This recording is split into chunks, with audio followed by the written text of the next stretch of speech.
పితా పుత్ర పవిత్రాత్మ నామమున ఆమెన్. యేసుక్రీస్తునందు ప్రియమైన సహోదరి సహోదరులారా, ఈనాటి మొదటి పట్టణం యెషయా గ్రంథము 55వ అధ్యాయము 10-11 వచనాలలో యెషయా ప్రవక్త ఈ విధంగా అంటున్నాడు.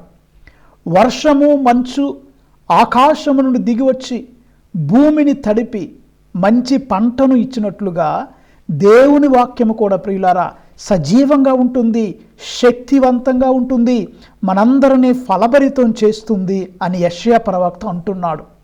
ఈనాటి సువిశేషంలో క్రీస్తు ప్రభు విత్తువాని ఉపమానాన్ని మనకి బోధిస్తూ ఉన్నారు. కాబట్టి ప్రియులారా, ఈనాటి వాక్యాన్ని ఒక చిన్న పాటతో వర్షధరగరావా నా యేసయ్య అన్న పాటను పాడుకొని దేవుని స్తుతించి వాక్యాన్ని ధ్యానించడం కొరకు ప్రయత్నం చేద్దాం. ప్రియులారా, వర్షధరగరావా నా యేసయ్య, ఎండిపోయిన భూమి నేనయ్యా. వర్షధరగరావా నా యేసయ్య, ఎండిపోయిన భూమి నేనయ్యా. ఈ నేలలో పంట లేదయ్యా, నా మనసులో శాంతి లేదయ్యా. ఈ నేలలో పంట లేదయ్యా, నా మనసులో శాంతి లేదయ్యా. వర్షధరగరావా నా యేసయ్యా, ఫలింపచేయుమా పరమేశ్వర. పాపములన్నీ పరిహరించుమా, భయములల్లా పారద్రోలుమా. పాపములన్నీ పరిహరించుమా, భయములల్లా పారద్రోలుమా. యేసునాథుడా నా రక్షక, యేసునాథుడా నా రక్షక, యేసునాథుడా నా రక్షక. నీదు కృపతో ఆదరించుమా. వర్షధరగరావా నా యేసయ్యా, ఎండిపోయిన భూమి నేనయ్యా. మనోవ్యధలను గుణపరచుమా, తనువు గాయమెల్లా స్వస్థపరచుమా. మనోవ్యధలను గుణపరచుమా, తనువు గాయమెల్లా స్వస్థపరచుమా. యేసునాథుడా పరమ వైద్యుడా, యేసునాథుడా పరమ వైద్యుడా, యేసునాథుడా పరమ వైద్యుడా. గాయములల్లా స్వస్థపరచుమా. వర్షధరగరావా నా యేసయ్యా, ఎండిపోయిన భూమి నేనయ్యా. Praise the lord. క్రీస్తు ప్రభునందు ప్రియమైన సహోదరి సహోదరులారా, వ్యవసాయం చేసే ప్రతి రైతుకి ఒక విషయం తెలుసు ప్రియులారా. అదేంటంటే విత్తనం చల్లటం మాత్రమే కాదు, ఏదో విత్తనాలు వేసేసాం అంటే సరిపోదు. కానీ పంట పండాలంటే ముందుగా ప్రియులారా ఆ నేల సారవంతంగా ఉండాలి, మంచి వర్షం పడాలి, నేల మెత్తగా ఉండాలి. అప్పుడే మన విత్తనాలు చల్లిన తర్వాత అవి మొలకెత్తుతాయి, మంచి పంటను ఇస్తాయి ప్రియులారా. ఇది మనందరికి తెలుసు. మీరు ట్రై చేయండి, విత్తనాలు వేయండి, వర్షం పడలేదనుకోండి, తేమ లేదనుకోండి, నేల సారవంతంగా లేదనుకోండి, పంట పండదు. నేను కూడా ఇండియా నుండి కొన్ని గోంగూర విత్తనాలు తీసుకొచ్చా మొన్న ఏప్రిల్ నెలలో ఇంటికి వెళ్ళినప్పుడు. ఎందుకంటే జర్మనీ దేశంలో గోంగూర దొరకదు. నేను మొన్న ఏప్రిల్ చివరి వారంలో విత్తనాలు జల్లాను. ఫస్ట్లో వర్షం పడలా, కానీ కొన్ని దినాలకి ప్రార్థన చేసినప్పుడు దేవుడు మంచి వర్షాన్ని ఇచ్చాడు. ఇప్పుడు గోంగూర మొక్కలు సుమారు ఇంత ఎత్తు పెరిగినాయి. నాకు చాలా సంతోషంగా ఆనందంగా ఉంది. మనం వర్షం పడకపోతే ప్రియులారా, మనం ఎన్ని నీళ్లు పోసినా ఆ పంట పండదు. దేవుడు మాత్రమే వర్షాన్ని కురిపించగలడు. ఇక్కడ మనకు తెలిసేది ఏంటంటే, మనం ఎంత కష్టపడినా ఎంత శ్రమించినా ఆకాశములో దేవుడు పరలోక కిటికీలను తెరచి ఆ యొక్క వర్షాన్ని కురిపించకపోతే మనకి పంట పండదు. కాబట్టి ప్రియులారా, మన జీవితంలో, మన అనుదిన జీవితంలో దేవునికి ఒక ప్రత్యేకమైన పాత్ర ఉంది ప్రియులారా. మన కళ్ళు ఆయన వైపు చూస్తూ ఉంటాయి. ప్రభు మనల్ని దీవిస్తాడు, ఆశీర్వదిస్తాడు, తన వర్షాన్ని కురిపించి మరి ఈ భూలోకంలో ప్రజలందరూ తినటానికి ఆహారాన్ని యేసయ్య దయచేస్తూ ఉన్నాడు ప్రియులారా. ఇదే విషయాన్ని ఈనాటి మొదటి పట్టణం మనకి తెలియపరుస్తుంది. యెషయా గ్రంథము 55వ అధ్యాయము 10-11 వచనాలు మీరు గనక చూసినట్లయితే ప్రియులారా, యెషయా ప్రవక్త ఈ విషయాన్ని మనకి చాలా స్పష్టంగా తెలియపరుస్తూ ఉంటాడు. మీ అందరి కొరకు నేను ఇప్పుడు ఆ వాక్యాన్ని చదువుతాను. మరోసారి యెషయా గ్రంథము 55వ అధ్యాయము 10-11 వచనాలు. వాన మంచు ఆకాశము నుండి దిగి వచ్చి అతడికి మరలిపోక భూమిని తడిపి దాని మీద పైరును మొలిపించి పంట పండించును. Praise the lord. నా నోటి నుండి వెలువడు వాక్కు కూడా ఈ రీతిగానే ఉండును. అది నిష్ఫలముగా నా యొద్దకు తిరిగి రాక నా సంకల్పమును నెరవేర్చును, నేను ఉద్దేశించిన కార్యమును సాధించును. Praise the lord. చూసారా ప్రియులారా, నిష్ఫలముగా మరి ఆ వాక్కు దేవుని చెంతకు తిరిగి వెళ్లకుండా దేవుని సంకల్పమును నెరవేరుస్తుంది, దేవుని చిత్తాన్ని నెరవేరుస్తుంది. ఆయన ఉద్దేశానుసారముగా, ఆయన చిత్తానుసారముగా కార్యములు జరిపిస్తుంది ప్రియులారా. మన పరిశుద్ధ గ్రంథాన్ని తెరిచినట్లయితే ప్రియులారా, ఎన్నో విషయాలు చూస్తాం. ఈ వాక్కు రెండంచుల ఖడ్గము వంటి ఈ వాక్కు అనేక మంది పునీతుల యొక్క జీవితాలను మార్చివేసింది ప్రియులారా. అపోస్తుల కార్యాల్లో సౌలును పౌలుగా మార్చింది. ఒక్క మాటతో, సౌలు సౌలు నువ్వేళ నన్ను హింసించుచున్నావు అన్న ఒక్క స్వరం, ఒక్క మాట చెప్పారు. యెషయా ప్రవక్త చెప్పినట్లుగా ఆకాశము నుండి వర్షము మంచు దిగి వచ్చి ఆ భూమిని తడిపి మంచి పంటనిస్తుంది అన్నారు కదా.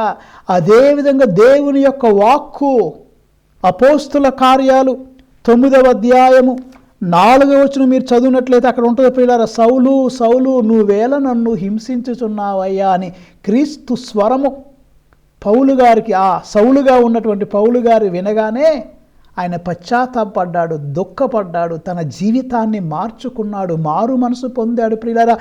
30దంతులుగా 60దంతులుగా 100అంతలుగా పంట ఫలించినట్లుగా ఆధ్యాత్మిక జీవితంలో ఆ సౌలు పౌలుగా మారి నూతన జీవితాన్ని జీవించి క్రీస్తు కొరకై ప్రియులారా తన సమస్త జీవితాన్ని కూడా ప్రియులారా త్యాగం చేశాడు. సువార్తను ప్రపంచ నలుమూలలా చాటి చెప్పాడు ప్రియులారా. మరొక వ్యక్తి మన వాక్యంలో చూసినట్లయితే మీ అందరికీ తెలుసు, పునీత అగస్టిన్ గారు, సెయింట్ అగస్టిన్. చాలా పాపంలో జీవిస్తున్నాడు ఆయన మారు మనసు పొందడానికి ముందు. ఆయన తల్లి పునీత మోనికమ్మ గారు ఎంతో దుఃఖపడి కన్నీరు కార్చి సుమారు ఒకసారి 18 సంవత్సరాల కంటే ఎక్కువ, కొంతమంది ఇంకా 20 ఇంకా ఎక్కువ సంవత్సరాలు కూడా అంటారు, సుమారు ఒక 18 సంవత్సరాల కంటే ఎక్కువగా ఆ తల్లి కన్నీరు మున్నీరుగా ఏడుస్తూ ప్రార్థన చేస్తూ తన కుమారుడైనటువంటి అగస్టిను మారు మనసు పొందాలని ఆ తల్లి ప్రార్థన చేసింది ప్రియులారా. దేవుడు ఆ యొక్క కుమారుడైనటువంటి అగస్టినుకి మారు మనసు దయచేశాడు. ఎలా మారాడు అగస్టిన్ గారు మీ అందరికీ తెలుసా? ఆయన ఒక స్వరము విన్నాడు. ఆ స్వరం ఏం చెప్పింది? Take up and read.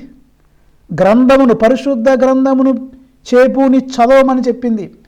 గ్రంథాన్ని చేతిలో పట్టుకొని వాక్యమును చదవమని ఒక స్వరం వినిపించింది. అప్పుడు వెంటనే అగస్టిన్ గారు పరిశుద్ధ గ్రంథాన్ని తెరిచి వాక్యమును చదవటానికి ప్రారంభించాడు. ఆయన పరిశుద్ధ గ్రంథము తెరవగానే ప్రియులరా, ఆయనకి రోమీలకు రాయబడిన లేఖ 13వ అధ్యాయము 13, 14 వచనాలు అగస్టీను గారి కంటికి కనిపించినవి. అవేంటో నేను మీ కొరకు నేను చదివి వినిపిస్తా. రోమీలకు రాయబడిన లేఖ 13వ అధ్యాయము 13, 14 వచనాలు మీ కొరకు నేను చదువుతాను. అక్కడ ఏముంది? వెలుతురులో జీవించు ప్రజలుగా సత్ప్రవర్తన కలిగి ఉందుము. ఏమన్నారండి? వెలుతురులో జీవించు ప్రజలుగా. ఈ వాక్యం అగస్టిన్ గారికి ఎందుకు వినపడింది? ఆయన చీకటిలో జీవిస్తున్నాడు, పాపములో జీవిస్తున్నాడు, క్రమశిక్షణ లేకుండా విచ్చలవిడిగా తన జీవితాన్ని అగస్టిన్ గారు జీవిస్తూ ఉన్నారు. చూసారా ప్రియులారా? ఆ వాక్యము యెషయా ప్రవక్త చెప్పినట్లుగా ఆకాశం నుండి దిగి వచ్చిన మంచు వర్షము భూమిని తడిపినట్లుగా. ఇక్కడ భూమి అంటే ఏంటి ప్రియులారా? మన హృదయము. భూమి మన హృదయము. ఈ హృదయము తడపబడుతుంది. దేని చేత తడపబడుతుంది? దేవుని యొక్క వాక్యము చేత నీ హృదయము తడపబడుతుంది. ఒక్కొక్కరు ఒక నేల. తర్వాత మన సువిశేషంలో చూస్తాం, కొన్ని విత్తనాలు గట్టి నేల మీద పడినాయి, త్రోవ మీద పడినాయి, త్రోవలో. కొన్ని విత్తనాలు రాళ్ళు రప్పల్లో పడినాయి, కొన్ని విత్తనాలు ముళ్ళల్లో పడినాయి, కొన్ని విత్తనాలు సారవంతమైన నేల మీద పడినాయి. ఆ నేల ఏంటి? నీ హృదయము. ఇప్పుడు ప్రియ దేవుడు అగస్టిన్తో మాట్లాడాడు. Take up and read. గ్రంథమును తెరచి చదువుము. చదివాడు. ఇదిగో వెలుతురులో జీవించు ప్రజలుగా సత్ప్రవర్తన కలిగి ఉండుము అని వాక్యం చదివాడు. వినోదముతో కూడిన విందులు కానీ, త్రాగుబోతు తనము కానీ, భోగలాల సత్వము కానీ, అసభ్య వర్తన కానీ, పోట్లాట కానీ, అసూయ కానీ ఉండరాదు. ఇవన్నీ చేస్తున్నాడు. విందులు వినోదాలతో ఉంటున్నాడు, త్రాగుబోతుగా ఉన్నాడు, వ్యభిచారంలో ఉన్నాడు, విలాసవంతంగా జీవిస్తున్నాడు, లెక్క పత్రం లేకుండా అంటాం కదా, విచ్చలవిడిగా ఉంటున్నాడు. కానీ వాక్యం చెప్తుంది, అగస్టినో వెలుగులో జీవించు, సత్ప్రవర్తన కలిగి జీవించు. ఈ విందులు వినోదాలు, త్రాగుబోతుతనాలు, భోగలాలసత్వము ఇవంతా పోట్లాట్లు, అసూయ అంతా పక్కన పెట్టేయి. కానీ ప్రభువైన యేసుక్రీస్తును ధరించి, ఎవరిని ధరించాలి? యేసుక్రీస్తును ధరించి మీ శరీరేచ్ఛలను తృప్తిపరచుటలో మీరు చూపు శ్రద్ధను మానివేయుడు. మీ శరీరపు ఈ లోకపు ఆశలు, ఈ లోకములో ఉన్న కోరికలు, వీటిల్లోనే మునిగిపోకుండా క్రీస్తును ధరించి మంచి జీవితం జీవించు అగస్టీను అన్న వాక్యము అగస్టీన్ కంటికి కనపడింది. మారిపోయాడు. పునీత అగస్టీన్ అయిపోయాడు. ప్రియులారా, చాలా తెలివైనవాడు అగస్టిన్ గారు. జ్ఞాని, మహాజ్ఞాని. ఫిలాసఫీ, థియాలజీ చదివే ప్రతి ఒక్కరూ అగస్టిన్ గారిని చదవకుండా ఉంటాకి వీల్లేదు. కంపల్సరీగా అగస్టిన్ గారిని చదవాలి. అంత గొప్ప వ్యక్తి, గొప్ప పునీతుడు. దేవునికి తన జీవితం మొత్తాన్ని అంకితం చేశాడు. ఎలా మారాడు? వాక్యము ప్రియులారా.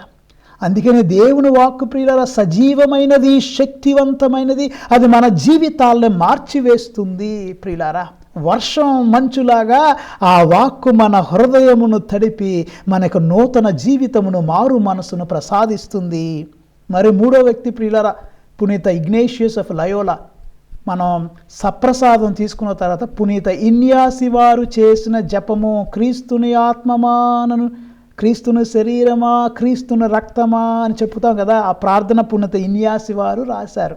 ఆ ఇగ్నేషియస్ ఆఫ్ లయోలా మొదట ఒక పెద్ద సైనికుడు, మహారాణిని పెళ్లి చేసుకోవాలనుకున్నాడు. తన ఆలోచనలన్నీ ప్రాపంచికంగా ఉన్నాయి, దేవుని పట్ల దగ్గరగా లేవు ఆయన ఆలోచనలు. ఈ యొక్క ఇగ్నేషియస్ ఆఫ్ లయోలా గారికి కూడా ఒక వాక్యము ఆయన హృదయాన్ని మార్చేసింది.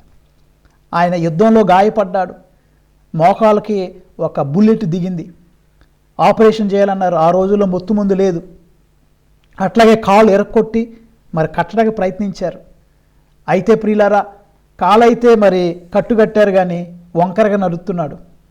అనుకున్నాడు, నేను మహారాణిని పెళ్లి చేసుకోవాలనుకున్నా, ఈ కుంటోళ్ళలాగా నడిస్తే నాకు పిల్లని ఎవడేస్తాడు. లేదు లేదు, మళ్ళీ నా కాళ్ళు ఎరక్కొట్టండి, మళ్ళీ ఆపరేషన్ చేయమన్నాడు. ఈ టైంలో ఆయనకు హాస్పిటల్లో బోరు కొడుతుంది. అక్కడ నర్సుని పిలిచి నవల పుస్తకాలు లేదా కథల పుస్తకాలు ఏమైనా ఉన్నాయండి అని అడిగాడు. వాళ్ళు అన్నారు, మా దగ్గర ఈ హాస్పిటల్లో కథల పుస్తకాలు లేవు, నవల పుస్తకాలు లేవండి, పరిశుద్ధ గ్రంథము, పవిత్ర గ్రంథము ఉంది, పరిశుద్ధ గ్రంథం ఉంది, చదువుతారంటే ఫస్ట్ వద్దన్నాడు. కానీ బోరు కొడుతుంది. ఈ రోజుల్లో లాగా టీవీలు, ఇంటర్నెట్లు అప్పుడు లేవు కదా. ఆయన ఏమన్నాడు, సరే అండి ఆ బైబిలే ఇవ్వండి అన్నాడు. బైబిల్ తెరవగానే ఆయనకి ఏం కనిపించిందంటే ప్రియులారా, మత్తయి శుభవార్త 16వ అధ్యాయము 26వ వచనం కనిపించింది. అక్కడ ఏముంది? మానవుడు లోకమంతటిని సంపాదించి తన ఆత్మను కోల్పోతే ప్రయోజనమేమి అన్న వాక్యాన్ని ఆయన చూశాడు. ఆలోచన చేయటం ప్రారంభించాడు. అయ్యో, నేను మహారాణిని పెళ్లి చేసుకోవాలనుకుంటున్నాను, రాజును అవ్వాలనుకుంటున్నాను, యుద్ధాలు చేస్తున్నాను, ఎవరెవరి కోసమో యుద్ధం చేస్తున్నాను, కానీ ఇవన్నీ ఈ ప్రపంచము దాని వ్యామోహము గతించిపోతుంది కదా, ఈ లోకమంతా నేను సంపాదిస్తాను, నా ఆత్మను కోల్పోతే నాకు ప్రయోజనం ఏంటి? ఆత్మకు తూల్యముగా మానవుడు ఏమి ఇవ్వగలడు అన్న వాక్యాన్ని చదివినప్పుడు హృదయం ప్రియులారా పిండేసినట్టు ఉంది. నేను దీనికోసం కాదు, దేవుని కోసం పనిచేస్తాను. ఆత్మ లేకపోతే ఏంటండి?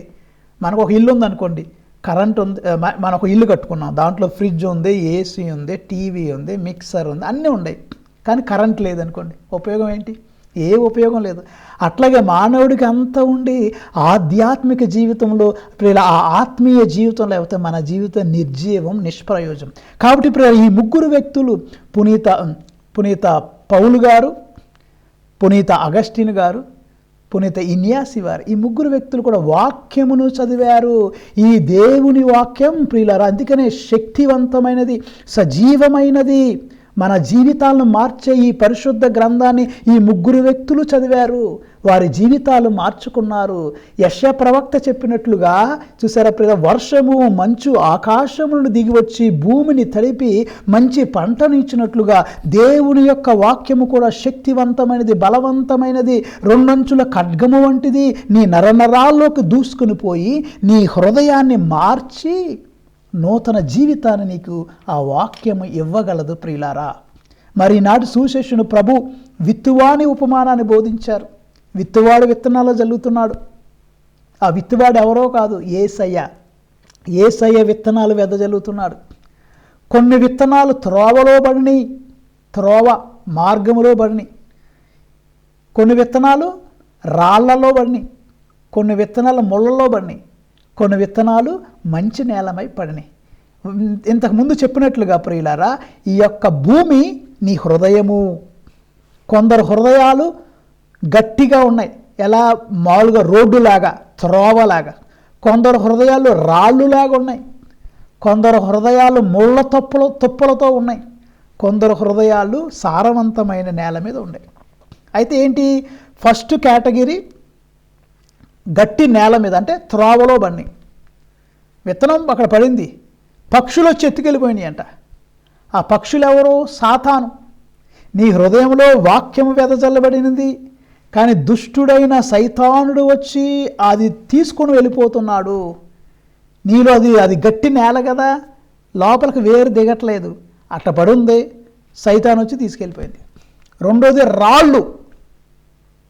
రాళ్ళ కొన్ని చోట్ల అక్కడక్కడ చిన్న చిన్న మట్టి ఉంటుంది, రాళ్ళల్లో కూడా అక్కడ అది కొద్దిగా మొలిసింది, కానీ వేరు ఇంకా డీప్గా వెళ్ళ.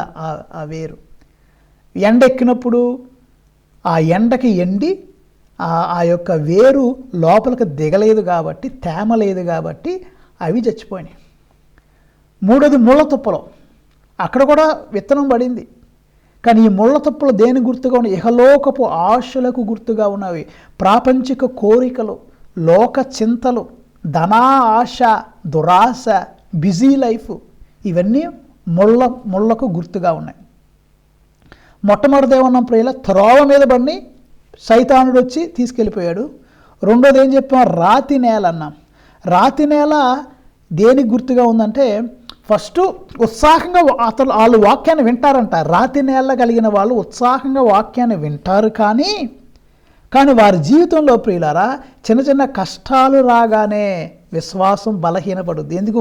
ఆ యొక్క వేరు లోతుగా వెళ్ళ, రాళ్ళు కాబట్టి, రాళ్ళు గట్టిగా ఉంటాయి కదా, లోపలికి వెళ్ళ. కానీ చిన్న చిన్న కష్టాలకు వస్తే అది మొత్తం ఎండిపోద్ది. మూడోది ముళ్ళ తుప్పలంటే అక్కడ వాక్యం ఫలించింది, వెళ్ళిని, కానీ ఆ చెట్టు పెరగదు. ఎందుకు? ఆ ముళ్ళు అణిచివేస్తాయి. ఇహలోక ఆశలు, శారీరక కోరికలు, ధనాకాంక్ష, బిజీ లైఫ్ అంతా నిన్ను అనగదొక్కుద్ది. ఆ కంపెనీను అనగదొక్కుద్ది, నువ్వు పెరగవు. అదే రాళ్ళుతో కూడిన ఆ రాళ్ళు ఉన్న చోట వేరు లోపలికి దిగదు. ఎందుకంటే రాళ్ళు గట్టిగా ఉన్నాయి, వేరు దిగదు. కానీ సారవంతమైన నేల మీద పడినవి ప్రియులారా 30 60 100 ఫలిస్తున్నాయి ప్రియులారా. ఈ వాక్యం వింటున్న దేవుని బిడ్డ, నీ హృదయము ఏ నేలను పోలి ఉన్నది? నీ హృదయము ఆ త్రోవలో ఒక రోడ్డు మీద పడిన విత్తనంలాగా ఉందా నీ హృదయం? లేక నీ హృదయం రాళ్ళు రప్పలున్న భూమిలాగా ఉందా? వేరు దిగనే రాళ్ళు రప్పలతో ఉన్న భూమిలాగా ఉందా? లేకపోతే నీ జీవితము ఇదిగో ముళ్ళ తొప్పలున్న హృదయంలాగా ఉందా? మొక్క మొలుస్తుంది కానీ ఆ ముళ్ళ కంప నిన్ను అణగదొక్కుతుంది. అనగా ఇహలోక ఆశలు, కోరికలు, ధనాకాంక్ష, ఇదిగో బిజీ లైఫ్, ఇంకా జీవితంలో రకరకాలవి ఆశలు, కోరికలు నీ ఆధ్యాత్మిక జీవితాన్ని అణగదొక్కుతున్నాయి. నువ్వు ఎదగటలేదు, పెరగటలేదు, ఆ కంప కింద పడి అనగగొట్టబడుతున్నావు ప్రియమైన దేవుని బిడ్డ. అదే రాళ్ళు రప్పలున్న హృదయము, అక్కడ మొక్క మొలుస్తుంది కానీ వేరు లోపలికి దిగట్లేదు. ఎందుకంటే అది గట్టిగా ఉంది. కఠినమైన నేల, అంటే కఠినమైన హృదయము, రాళ్ళు రప్పలు కలిగిన హృదయము, అక్కడ కూడా వాక్యం ఫలించట్లేదు, వేరు దిగట్లేదు. వేడి వచ్చినప్పుడు ఆ వేడికి ఎండకి ఆ చిన్న మొక్కలు ఎండిపోతున్నాయి, ఎదగట్లేదు. అదే వాక్యంలో చెప్పినట్లుగా నీది రోడ్డు మీద పడిన విత్తనం అంటే రోడ్డు మీద మొక్క ఏం మొలుసుద్దండి? పక్షులు వచ్చి తినేస్తున్నాయి, దుష్టుడు వచ్చి ఒకేసారి తీసుకెళ్ళిపోతున్నాడు. కానీ ప్రియమైన దేవుని బిడ్డ, నీ హృదయం సారవంతమైన నేలలాగా ఉండాలి.